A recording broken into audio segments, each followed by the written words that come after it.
இந்த வைரஸ் தொற்றுக்கு scrub typhus அப்படின்னு பேர் வச்சிருக்காங்க. இது ஒரு பாக்டீரியா தொற்று. தேசிய சுகாதார நிறுவனமும் உடனடியா இதற்கு விழிப்புணர்வு தேவை அப்படின்னு அறிக்கையும் வெளியிட்டிருக்காங்க.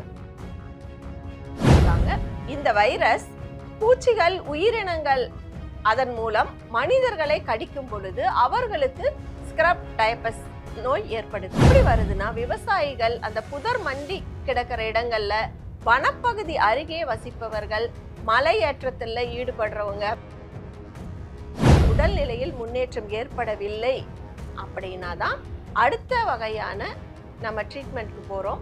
அதற்கு தகுந்தது நம்ம மருத்துவமனையிலேயே முன் காப்போம். அது மாதிரி சத்துள்ள உணவுகளை, நம் உடலுக்கு ஏற்ற எதிர்ப்பு சக்தியை கூட்டக்கூடிய சீதோசன நிலைகளுக்கு தகுந்த மாதிரி.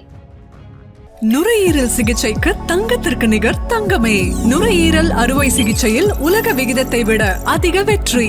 இந்திய அளவில் புற்றுநோய் மருத்துவ சேவையில் முன்னோடியாக திகழும் தங்கம் மருத்துவமனை தமிழகத்தை தொடர்ந்து உத்தரப்பிரதேசம் கான்பூரில் மருத்துவ சேவை புரிந்து வருகிறது. நீங்கள் கவலையின்றி சுவாசிக்க ரொபாட்டிக் அறுவை சிகிச்சை போன்ற பல அதிநவீன தொழில்நுட்பங்களுடன் தங்கத்தின் அனுபவம் பெரும் பக்கபலமாய் இருக்கும். ஏனென்றால் உலகிலேயே முதன்மையான மருத்துவர்கள் தான் மருத்துவம் அளிக்கிறார்கள். தங்கம் புற்றுநோய் சிகிச்சை மையம், நாமக்கல் மற்றும் கான்பூர். தமிழகத்தில் பரவி வரும் வைரஸ் தொற்று, அதை பத்தி தான் இன்னைக்கு பார்க்க போறோம். தமிழகத்துல தற்பொழுது கடும் குளிர் நிலவி வருது. இந்த சீதோசன நிலையில ஆங்காங்கே மழையும் அதிகமா இருந்ததுன்னே சொல்லலாம். இது குழந்தைகள் மற்றும் வயது முதிர்ந்தவர்களை அதிகமா பாதிச்சது. இந்த வைரஸ் தொற்றும் மழை விட்டவுடனே வேகமா பரவிட்டு வருது. இந்த வைரஸ் தொற்றுக்கு ஸ்க்ரப் டைபஸ் அப்படின்னு பேர் வச்சிருக்காங்க. இது ஒரு பாக்டீரியா தொற்று. தமிழகத்துல தற்பொழுது அதிகரிச்சுட்டு வருது. இது குறித்து பொது சுகாதாரத்துறை அறிவிப்பை வெளியிட்டிருக்காங்க. கடந்த 2021 ஆண்டிலேயே ஸ்க்ரப் டைபஸ் என்ற புதிய வகை வைரஸின் பெயர் பரவலா பேசப்பட்டது. ஆனா அந்த ஆண்டு உத்தரப்பிரதேச மாநிலத்துல இந்த மர்ம காய்ச்சல் வேகமா பரவுச்சு. முதல்ல கொரோனா, டெங்கு அந்த மாதிரி தான் இருக்கும் அப்படின்னு சொல்லி சந்தேகப்பட்டாங்க. அந்த மாதிரி வைரஸ் மாதிரிகளை சேகரித்து ஆய்வுக்கு உட்படுத்தப்பட்ட போதுதான் இது ஒரு புது வகையான வைரஸ் அப்படின்னு தெரிய வந்தது. அதற்கு ஸ்க்ரப் டைபஸ் அந்த வகையை சேர்ந்தது அப்படின்னு கண்டுபிடிச்சாங்க. இந்த ஸ்க்ரப் டைபஸ் நோய் தொற்று பூச்சிகள் கடிப்பதன் மூலம் மனிதர்களுக்கு பரவுது. குழந்தைகள் முதல் பெரியவர்கள் வரை அனைவருக்குமே இந்த நோய் தாக்கக்கூடியதுதான். இந்த பாக்டீரியா உயிரிழப்புகளையே சில சமயம் ஏற்படுத்துது. அதற்காக தான் இப்ப சுகாதாரத்துறை எச்சரிச்சிருக்காங்க. தேசிய சுகாதார நிறுவனமும் உடனடியா இதற்கு விழிப்புணர்வு தேவை அப்படின்னு அறிக்கையும் வெளியிட்டிருக்காங்க.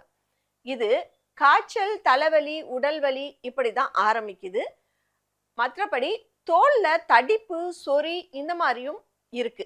இது மாதிரி இருக்கும் பொழுது இந்த நோயின் தாக்கம் தீவிரமாக நிலையில மூளைக்காய்ச்சல் நிலை ஏற்படுது. மனதில் குழப்பம் நிலவுது. கோமா நிலை கூட போயிடுறாங்க. இதய செயலிழப்பு இந்த மாதிரி கடுமையான பாதிப்புகள் ஏற்படுது. ஏற்கனவே அவங்களுக்கு ஏதேனும் தொற்றுக்கள் இருந்தா அந்த உடல் உறுப்புகள் செயலிழப்பையே ஏற்படுத்துறதுக்கு வாய்ப்புகள் அதிகமா இருக்குன்னு சொல்லியிருக்காங்க. ஸ்க்ரப் டைபஸ் பரவலை கட்டுப்படுத்த முடியும் அப்படின்னு நம்பிக்கை கொடுத்திருக்காங்க. இந்த வைரஸ் பூச்சிகள், உயிரினங்கள் அதன் மூலம் மனிதர்களை கடிக்கும் பொழுது அவர்களுக்கு ஸ்க்ரப் டைபஸ் நோய் ஏற்படுது. இந்த காய்ச்சல், தலைவலி, உடல் சோர்வு இது ஏற்பட்ட உடனேயே படிப்படியா முக்கியமான அறிகுறிகளா கருதப்படும் தடிப்பு இதெல்லாம் வந்த உடனே 3-4 நாட்கள் அதிகபட்சமா இருந்துட்டு நம்ம உடனடியா ஒரு இரத்த பரிசோதனை செய்வது அவசியம். அதுல இதை கண்டுபிடிச்சிடலாம்.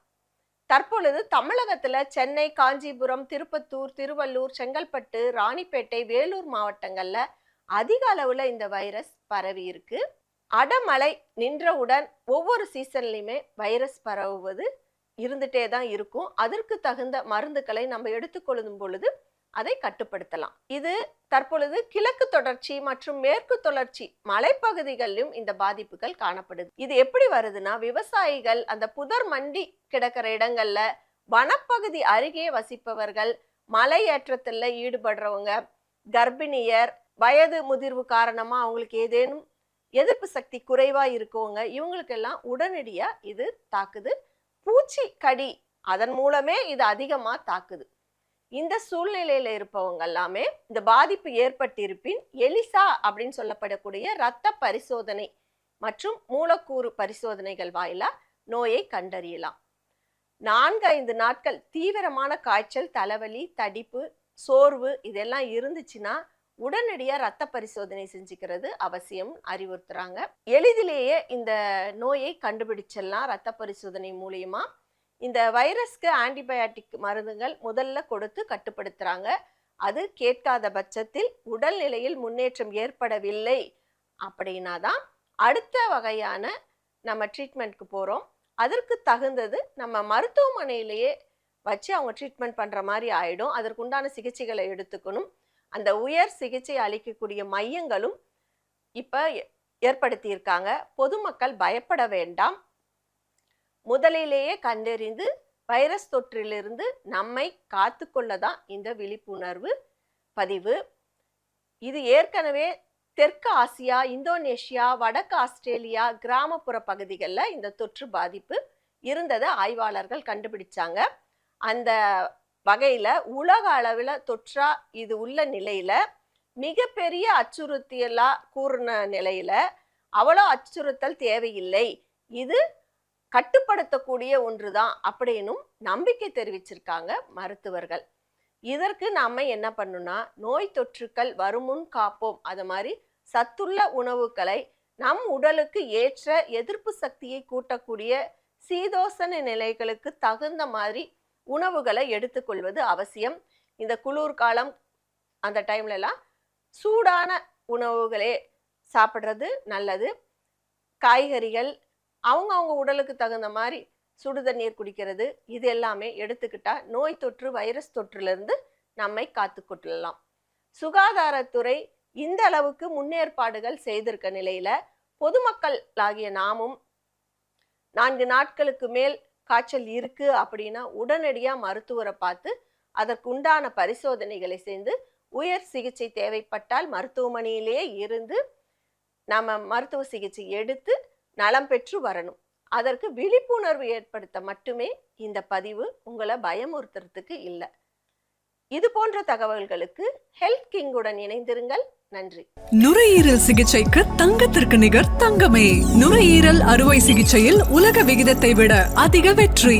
இந்திய அளவில் புற்றுநோய் மருத்துவ சேவையில் முன்னோடியாக திகழும் தங்கம் மருத்துவமனை தமிழகத்தை தொடர்ந்து உத்தரப்பிரதேசம் கான்பூரில் மருத்துவ சேவை புரிந்து வருகிறது. நீங்கள் கவலையின்றி சுவாசிக்க ரொபாட்டிக் அறுவை சிகிச்சை போன்ற பல அதிநவீன தொழில்நுட்பங்களுடன் தங்கத்தின் அனுபவம் பெரும் பக்கபலமாய் இருக்கும். ஏனென்றால் உலகிலேயே முதன்மையான மருத்துவர்கள் தான் மருத்துவம் அளிக்கிறார்கள். தங்கம் புற்றுநோய் சிகிச்சை மையம், நாமக்கல் மற்றும் கான்பூர்.